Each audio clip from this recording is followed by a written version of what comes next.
নমস্কাৰ নৰ্থ ইষ্টৰ প্ৰতিজন দৰ্শকক সাময়িকীৰ আন এটা খণ্ডলৈ স্বাগতম জনাইছোঁ আজি আমাৰ সৈতে উপস্থিত আছে অন্য দিনাৰ দৰেই নৰ্থ ইষ্টৰ মুখ্য সম্পাদক পৰেশ মালাকাৰ তেখেতক অনুষ্ঠানলৈ আমি স্বাগতম জনাইছোঁ কালি আমি দেখিলোঁ বিলাসীপাৰাৰ চাপৰ ৰাজহ চক্ৰৰ অধীনত চৰুৱা বাখৰা সন্তোষপুৰ আৰু চিৰাকুটাৰ প্ৰায় 1300 পৰিয়ালৰ প্ৰায় 12 সহস্ৰাধিক লোকক কালি চৰকাৰে উচ্ছেদ কৰিলে এই উচ্ছেদৰ ফলত আমি দেখিবলৈ পালোঁ এক অনাহুত পৰিস্থিতি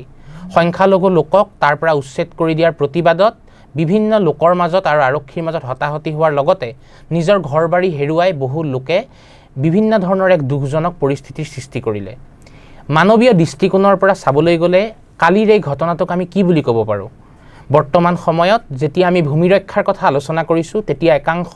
নাগৰিকক এই ধৰণে উচ্ছেদ কৰাটো কিমান দূৰ সমীচীন এই সমূহ বিষয়ক লৈ আমি এক আলোচনা কৰিবলৈ আজি আগবাঢ়িছোঁ আৰু পোনপ্ৰথমতে এই সমগ্ৰ ঘটনাক লৈ আমি পোনপ্ৰথমতে আৰম্ভণিৰ মন্তব্য সম্পাদক মহোদয়ৰ পৰা বিচাৰিছোঁ কালি যেটো ঘটনা ঘটিল তাত এইটো আসলতে এটা অত্যন্ত মৰ্মান্তিক ঘটনা আৰু প্ৰশ্নটো হৈছে যে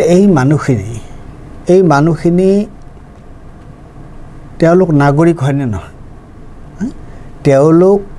অসমৰ বাসিন্দা হয়নে নহয় আজি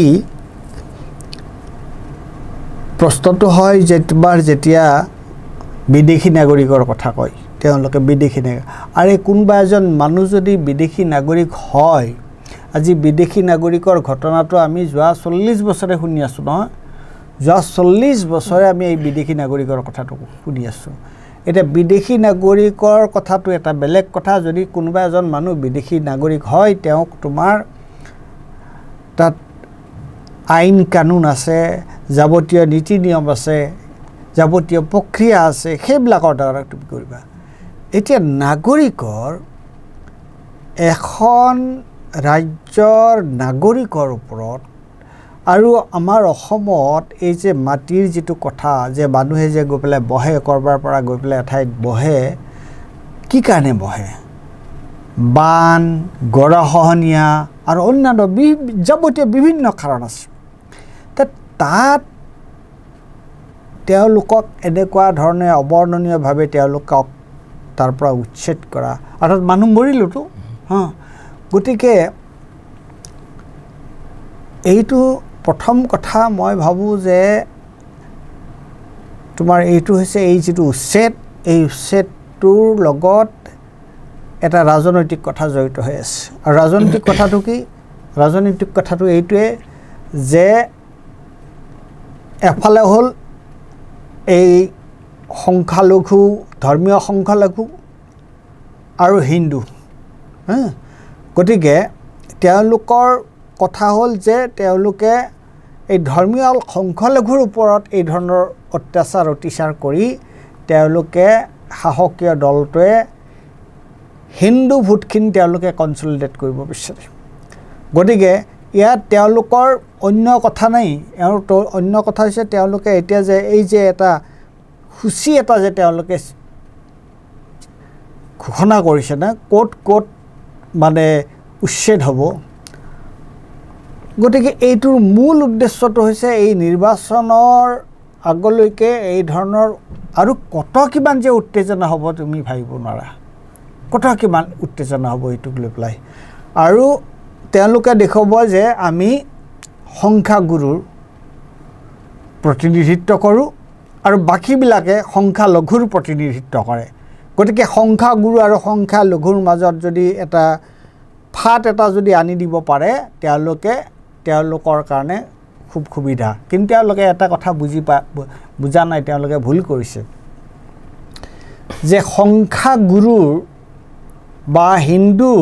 সকলো হিন্দু আৰু সকলো সংখ্যাগুৰুৰ সকলো মানুহে কিন্তু তেওঁলোকক সমৰ্থন নকৰে আমি যিবিলাক প্ৰতিক্ৰিয়া দেখা পাইছোঁ সামাজিক মাধ্যমত যিবোৰ প্ৰতিক্ৰিয়া দেখা পাইছোঁ অন্যান্য ধৰণে যিবোৰ প্ৰতিক্ৰিয়া দেখা পাইছোঁ তাত দেখিছোঁ যে হয় মুছলিমে আছম মানুহে এটুক লৈ পেলাই উল্লাস কৰিছে কিৰিলি পাৰিছে যেনেকুৱাকৈ গৰুখুটিত যিটো উচ্ছেদ হৈছিল আৰু তাৰ যিটো কলংক সেই কলংক এতিয়াও মুচোৱা নাই কিন্তু এজন মানুহৰ ওপৰত যে থিয় হৈ পেলাই যে এজন সাংবাদিকে যে নৃত্য কৰিছিল নাচিছিল সেইটো আমাৰ মানৱতাৰ কাৰণে এটা অতি কলংকিত কথা অতি লজ্জাজনক কথা গতিকে এতিয়াও দেখিছোঁ মুছলিমে আছাম মানুহে যেতিয়াই দেখিছে যে এনেকুৱা ধৰণৰ উচ্ছেদ হৈছে বা সেইটোক লৈ তেওঁলোকৰ উল্লাস তেওঁলোকে কিৰিলি পাৰিছে কিন্তু এইটো আচলতে এটা মানৱতাৰ কাৰণে মানৱীয় যাৰ কোনো এটা মানৱীয় অনুভূতি উপলব্ধি বোলা আছে তেওঁলোকৰ কাৰণে কিন্তু এইটো এটা অত্যন্ত মৰ্মান্তিক অত্যন্ত হৃদয়স্পৰ্শী এটা কথা 12,000 মানুহ তুমি ভাবিছা তে 12,000 মানুহ ৰাতিটোৰ ভিতৰতে দিনটোৰ ভিতৰতে তেওঁলোক অঘৰী হৈ গ'ল ঘৰ বাৰী তেওঁলোকৰ উচ্ছন্ন কৰি দিয়া হ'ল ঠিক আছে তোমালোকে যে তেওঁক কৰিব বিচাৰিছিলা এটা পৰ্যায়ক্ৰমিকভাৱে তাহাঁতক এটা অল্টাৰনেটিভ এৰেঞ্জমেণ্ট কৰি এইটো কৰা তে এইটো এটা অত্যন্ত নিৰ্দয় আৰু এটা অত্যন্ত গৰিহণাযোগ্য ঘটনা হয় এতিয়া এই ভূমিকেন্দ্ৰিক যিটো বিবাদ হৈছে বা উচ্ছেদৰ যিটো ঘটনা হৈছে সেইটো আমি যদি চাওঁ যে এইটো কিয় হৈছে ইয়াৰ পশ্চাৎপটত আছে যে চৰকাৰে সেই অঞ্চলটোৰ প্ৰায় ৩৫০০ বিঘা ভূমি প্ৰায় ৪০,০০০ কোটি টকা ব্যয়েৰে নিৰ্মাণ হ'বলগীয়া এটা তাপবিদ্যুৎ প্ৰকল্পৰ বাবে গৌতম আদানীক দিব বিচাৰিছে ইতিমধ্যে আমি জানিব পৰা মতে এই বছৰৰে ২২ এপ্ৰিল তাৰিখে গৌতম আদানীৰ পুত্ৰ জিত আদানী সহ ১৩জন ব্যক্তিৰ এটা দলে সেই অঞ্চল ইতিমধ্যে ভ্ৰমণ কৰি গুচি গৈছিল কিন্তু এইখিনিতে এটা প্ৰশ্ন আহে যে এই মানুহখিনি তাৰ পৰা বিতাড়িত হ'ব তাত এটা তাপবিদ্যুৎ প্ৰকল্প বহুৱাব কিন্তু কোনে বহুৱাব আদানীয়ে বহুৱাব কিন্তু যিটো সময়ত আমি দেখিছোঁ যে আদানীৰ যি বিদ্যুৎ প্ৰকল্পৰ জড়িত যিসমূহ বিতৰ্ক এইটো এতিয়াও আমেৰিকাৰ আদালতত এটা বিচাৰাধীন বিষয় তেওঁলোকৰ বিৰুদ্ধে উৎকোচৰ অভিযোগ আছে ইমান এটা বিতৰ্কিত সংস্থাক এনেকৈ ধৰণে ভূমি উচ্ছেদৰ পিছত তাত সংস্থাপিত কৰিবলৈ চৰকাৰে যি ধৰণে বিচাৰিছে বা চৰকাৰে তাত যি ধৰণে মাতি দিব বিচাৰিছে এই সমগ্ৰ বিষয়টোক আপুনি কি দৃষ্টিভংগীৰে চায় এতিয়া তুমি চোৱা এটা কথা এতিয়া হৈছে বেদখল এই সাধাৰণ মানুহে আহি 1 বিঘা 1.5 বিঘা মাটিত বহিছে সেইটোক আমি কৈছোঁ বেদখল হয়নে আৰু ৰামদেৱক কিমান হাজাৰ বিঘা মাটি দিয়া হৈছে আৰু সেইটো কি কৰা হৈছে সেইটো ৰামদেৱে সেইটো বেদখল কৰিছে নাই ৰামদেৱে এই যে মাটি ৰামদেৱক যে মাটি দিয়া হৈছে আদানীক যে মাটি দিয়া হৈছে অন্যান্যবিলাকক যে কৰ্পৰেটক মাটি দিয়া হৈছে সেইটো বেদখল হয়নে নহয় যে সেইটো বেদখল এইকাৰণে কাৰণ তাৰ যিটো দুটা কথা আছে এটা হৈছে তুমি আইনী প্ৰক্ৰিয়াৰে এটা অবৈধ কামক এটা তুমি বৈধতা দিব পাৰা বৈধ অবৈধৰ প্ৰশ্নটো কেৱল আমি আইনী দৃষ্টিভংগীৰে চালে নহ'ব তাৰ লগত নৈতিক প্ৰশ্নটো আনিব লাগিব আজি অসমৰ সমগ্ৰ অসমৰ যে মাটি সেই মাটিৰ গৰাকী কোন অসমৰ মানুহ হয়নে নহয় যদি অসমৰ মানুহ হয় তুমি চৰকাৰ তুমি তোমাক মানুহে ভোট দি চৰকাৰ নিৰ্বাচিত কৰিছে গতিকে তুমি ক'ব পাৰা যে আমি চৰকাৰৰ প্ৰতিনিধি ঠিকে আছে কিন্তু এই ধৰণৰ কাম যেতিয়া তুমি কৰা যে দেশখনৰ ৰাজ্যখনৰ মানুহৰ অহিত কৰাৰ কাৰণে তুমি যেতিয়া কাম কৰা আৰু তুমি যিহেতু নিজেই কৰ্তৃত্বত আছা তুমি যেহেতু কৰ্তৃপক্ষ তুমি যেহেতু অথৰিটি গতিকে তুমি তাৰ কাৰণে যিখিনি কাগজ পত্ৰ লিগেলাইজ কৰি ল'ব পাৰা এতিয়া গতিকে আদানী আম্বানী বা ৰামদেৱৰ এই যিটো ভূমি দখল সেইটো হৈছে লিগেলাইজ বেদখল হয় নাই আৰু এইবোৰ মানুহে ক'ৰবাত বানপানীৰ উপদ্ৰৱত গৰাখহনীয়াৰ উপদ্ৰৱত অন্যান্য তোমাৰ প্ৰাকৃতিক বা অন্য অৰ্থনৈতিক কথাৰ কাৰণে তেওঁলোকে আহি বেলেগ ঠাইত বসবাস কৰিব লগা হয় আৰে বাবা গোটেই যিটো হিউমেন হিষ্ট্ৰী মানৱ ইতিহাস এই মানৱ ইতিহাসটোৱে দেখোন তোমাৰ মানুহ এঠাইৰ পৰা সিঠাইলৈ গৈ পেলাই হোৱা ইতিহাস আমাৰ ঘৰ আছিলে গাঁৱত এতিয়া আমি আমাৰ গোটেইকেইটা ভাই ককা সেইবিলাক ক'ত আছোঁ গুৱাহাটীত হয়নে গতিকে তেনেকুৱাকৈ মানুহৰ ইতিহাসটো হৈছে স্থানান্তৰৰ ইতিহাস গতিকে এই ঘটনাবোৰ ঘটি আছে যে তোমাৰ প্ৰশ্নটো হৈছে কি চৰকাৰৰ সুবিধাৰ কাৰণে আৰু চৰকাৰ মানে আমি এই কথাটো মনত ৰখা ভাল যে কেইগৰাকীমান ব্যক্তিৰ সুবিধাৰ কাৰণে তেওঁলোকে এটা লিগেলাইজ প্ৰচেছৰ যোগেদি এই ধৰণৰ মাটিবিলাক আৰু যি গৌতম আদানী তুমি যিটো কথা কৈছা যি গৌতম আদানীৰ সৌৰ শক্তি প্ৰকল্পৰ কাৰণে আমেৰিকাৰ কোৰ্টত আজি গৌতম আদানী আমেৰিকালৈ যাব নোৱাৰে কিয়নো আমেৰিকালৈ গ'লেই তেওঁক গ্ৰেপ্তাৰ কৰিব আৰু তেনেকুৱা আদানীক তুমি মাটি দিবলৈ উঠি পৰি লাগিছা আৰু তাতে মানুহবিলাক তেওঁলোকে আচলতে এটা গুলিত তেওঁলোকে ভালেকেইটাও স্বীকাৰ কৰিব বিচাৰিছে কি এটা হৈছে নিৰ্বাচনৰ আগে আগে এই ধৰণৰ সংখ্যালঘুৰ ওপৰত আক্ৰমণ কৰি সংখ্যাগুৰুৰ ভোটটো তেওঁলোকৰ দখললৈ আনা এক আৰু 2 নম্বৰ এই প্ৰক্ৰিয়াটোৰ যোগেদি অসমৰ মাটি আদানী আম্বানীক হস্তান্তৰ কৰা তেওঁলোকৰ কৰ্পোৰেটৰ পুঁজিৰ তেওঁলোকৰ বহুজাতিকৰ তেওঁলোকৰ ব্যৱসায়িক শ্ৰীবৃদ্ধিৰ কাৰণে এটা সাধাৰণ মানুহৰ যি হ'ল এটা এফালে তেওঁলোকে ভোটো পালে নিৰ্বাচনত জয়ী হ'ব আৰু অন্যফালেদি তেওঁলোকৰ যে মিতিৰ আদানী আম্বানী তেওঁলোককো খুচৰখা হ'ল কিয়নো আচলতে এওঁলোক হেণ্ড ইন গ্লোভ চৰকাৰ আৰু এই বৃহৎ পুঁজি যিসকল কৰ্পোৰেট পুঁজি বহুজাতিক নিগম তেওঁলোকতো একেবাৰে তেওঁলোকৰ মাজত খানা পুতকা গতিকে তেওঁলোকে ৰাইজৰ সাধাৰণ মানুহৰ দুখ দুৰ্দশা কেনেকৈ বুজিব সেইকাৰণে এই ধৰণৰ কাৰবাৰ কৰিছে হয় এতিয়া যেতিয়া আমি এই দুখ দুৰ্দশাবিলাকৰ কথা পাতিছোঁ ইয়াতে এটা কথা আহিব যে চৰকাৰে এতিয়া উচ্ছেদটো কেনেধৰণে কৰিছে এতিয়া চৰকাৰে তাৰ স্থানীয় একাংশলোকে অভিযোগ কৰিছে যে চৰকাৰে কোনো ধৰণৰ নটিচ বা জাননী নিদিয়াকৈ তেওঁলোকৰ এই ভূমিসমূহৰ পৰা উচ্ছেদ কৰিছে মাত্ৰ কালি হৈছে উচ্ছেদ 4 জুলাই তাৰিখে তেওঁলোকক গাঁওসমূহত এটা মাইক লৈ পেলাই প্ৰশাসনে তেওঁলোকক উচ্ছেদৰ মাটিখিনিৰ পৰা বা তেওঁলোকক অতৰুৱা মাটিখিনিৰ পৰা তেওঁলোকক উঠি যাবলৈ কৈছিল এতিয়া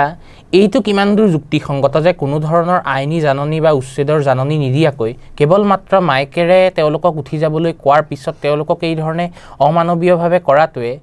আমি দেখিছোঁ যে ভাৰতবৰ্ষৰ ইতিহাসত চাগে এনেকুৱা হোৱা নাই বা এনেকুৱা ধৰণৰ হোৱাটো অতি আশ্চৰ্যজনক যে মানুহৰ মানৱ অধিকাৰ ইমান পৰ্যন্ত কেনেকৈ ক্ষয় হ'ব পাৰে যে নিজৰ ঘৰ মাটি এৰি যাবলৈ পৰিয়াল এটাক কেৱল মাত্ৰ মাইকৰ জৰিয়তে জনোৱা হৈছে এই সমগ্ৰ বিষয়টোক লৈ আপোনাৰ কি মন্তব্য এইটো বিচৰা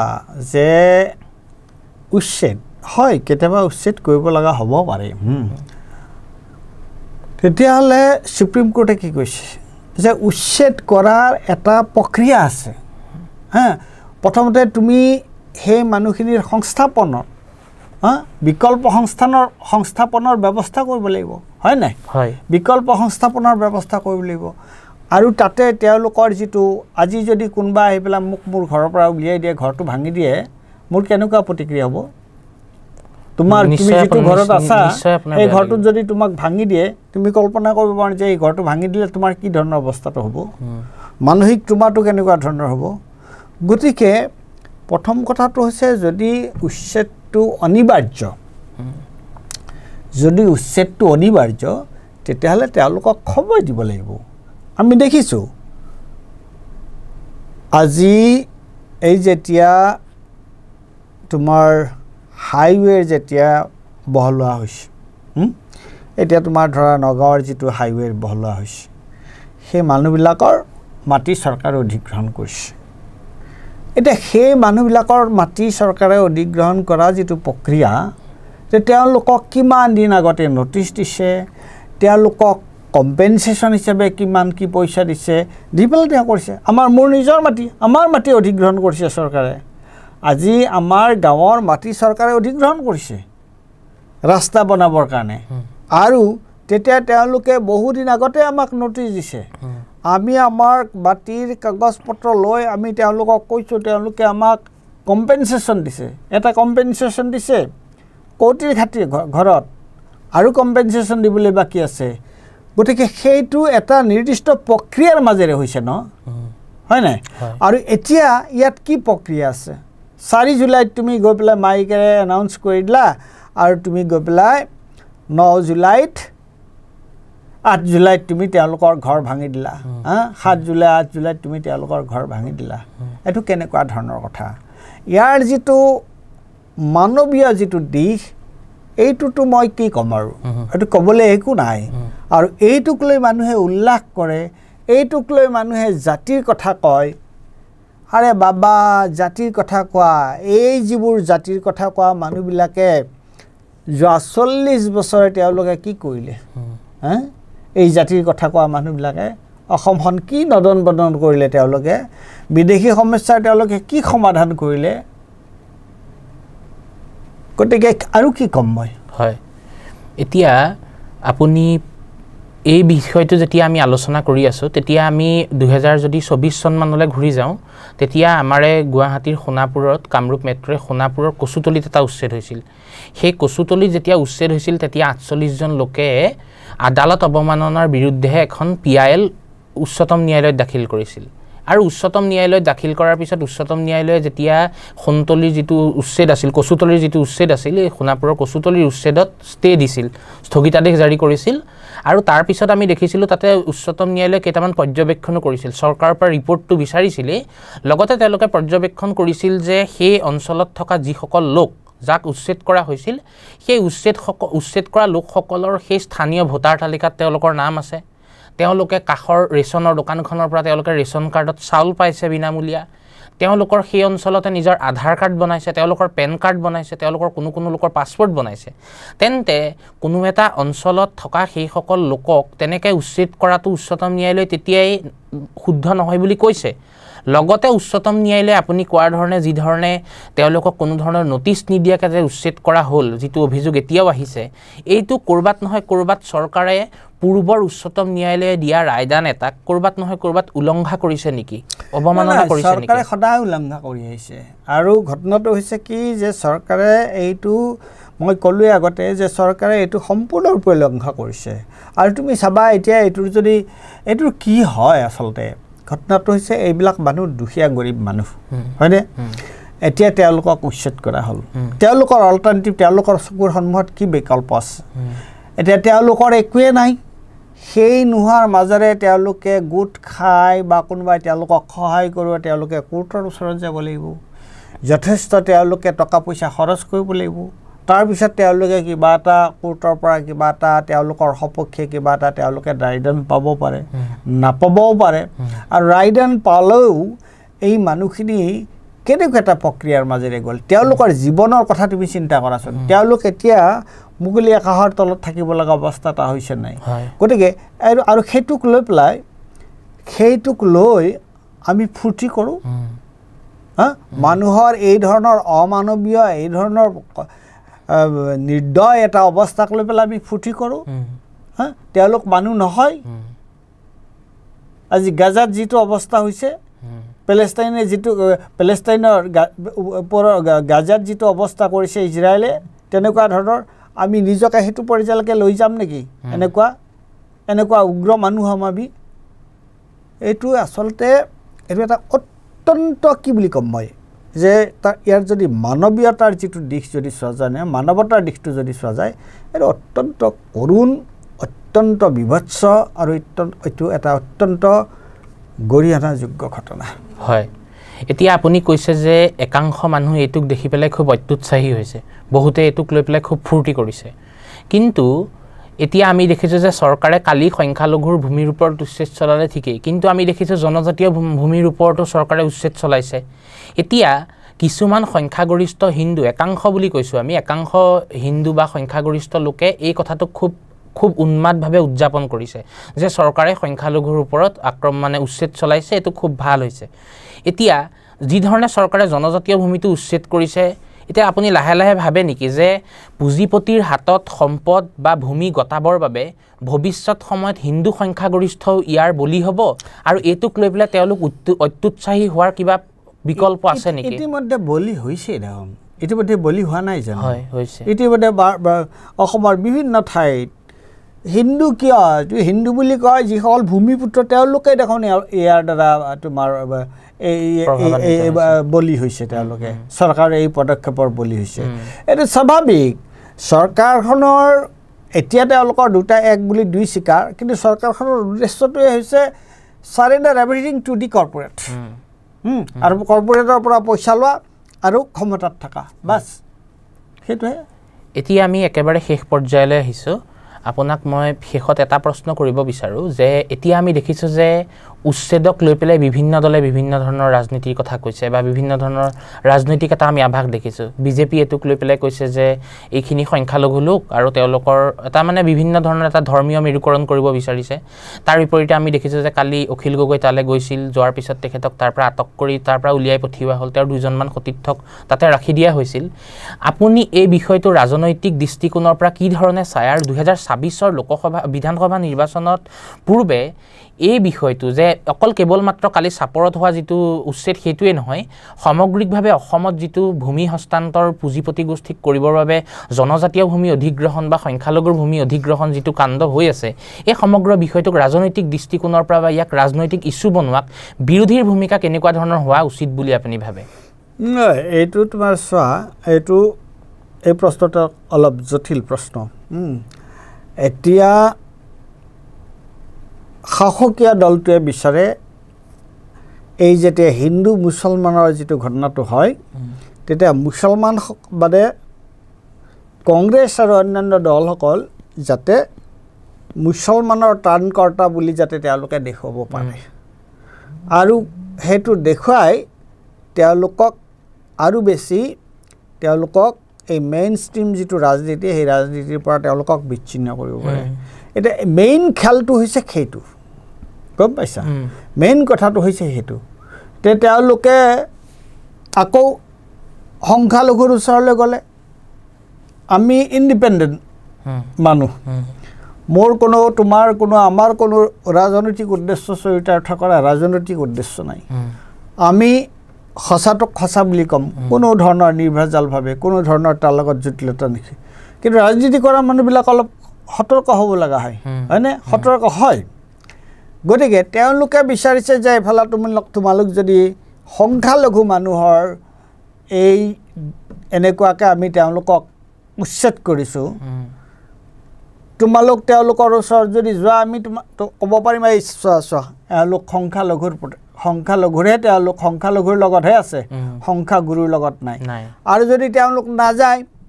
তেতিয়াও ক'ব পাৰিব চোৱা তোমালোকৰ কথা এওঁলোকে এনেকৈ কৈ থাকে কিন্তু তোমালোকৰ বিপৰীত তেওঁলোকে মাত নামাতে বুজা নাই গতিকে দুই ফালৰ পৰা তেওঁলোকক মানে বিৰোধীসকলক তেওঁলোকে খলঠেকত পেলোৱাৰ কাৰণে চেষ্টা কৰিছে কিন্তু মই ক'ম এতিয়া মইতো বিৰোধী দলৰ প্ৰতিনিধি নহয় বা একো নহয় কিন্তু মই ক'ম যে এই ক্ষেত্ৰত এটা প্ৰিন্সিপল ষ্টেণ্ড এটা ল'ব লাগে ৰাজনৈতিক দলবিলাকে শাসক পক্ষত নথকা যিবোৰ ৰাজনৈতিক দল তেওঁলোকে এটা নীতিগত অৱস্থান ল'ব লাগিব এতিয়া এনেকুৱা নহয় যে এই ধৰণৰ অন্যায় কাম এটা সমৰ্থন কৰাৰ কাৰণে তেওঁলোক একেবাৰে মেইন ষ্ট্ৰীম পলিটিক্সৰ পৰা বিচ্ছিন্ন হৈ যাব সেইটো নহয় আৰু ইতিমধ্যে অসমত মানুহে বুৰ্বক হৈ থকা নাই মানুহে বুজিছে বিজেপিয়ে তেওঁলোকে এটা গুড গভৰ্নেন্স দিব পৰা নাই কাৰণে জনসাধাৰণৰ মৌলিক সমস্যা সমাধান কৰিব পৰা নাই কাৰণে তেওঁলোকে এই ধৰণৰ বিভাজনমূলক ৰাজনীতিৰ আশ্ৰয় লৈছে কিয়নো এই ধৰণৰ বিভাজনমূলক ৰাজনীতিৰ আশ্ৰয় লোৱাৰ বাহিৰে তেওঁলোকৰ ওচৰত কোনো বিকল্প নাই কোনো ইতিবাচক বিকল্প নাই কোনো ইতিবাচক বিকল্পৰে তেওঁলোকে জনসাধাৰণৰ ওচৰলৈ যাব নোৱাৰে সেইকাৰণে তেওঁলোকে এই ধৰণৰ বিভাজনবাদী নেতিবাচক এটা কাৰ্যসূচী হাতত লৈছে হয় এতিয়া এই গোটেই সমগ্ৰ বিষয়টো আমি মালাকাৰ ডাঙৰীয়াৰ পৰা গম পালোঁ আৰু এই বিষয়ক লৈ পেলাই আমি বিচাৰোঁ যে প্ৰতিজন উচ্ছেদিত লোকে নিজৰ প্ৰাপ্য অধিকাৰ পাওক তেওঁলোকে ন্যায়িকভাৱে তেওঁলোকৰ সুৰক্ষা আদালতৰ দ্বাৰস্থ হৈ বিচাৰক যদি তেখেতসকলে সাংবিধানিকভাৱে তেওঁলোকে প্ৰতিকাৰ পায় তেন্তে এয়া নিশ্চিতভাৱে উচ্ছেদিত জনতাৰ বাবে হ'ব এই সময়ত এক সকাহ এইখিনিকে কৈ আজি আমি এই আমাৰ অনুষ্ঠান সাময়িকীৰ পৰা আপোনালোকৰ পৰা বিদায় লৈছোঁ ধন্যবাদ নমস্কাৰ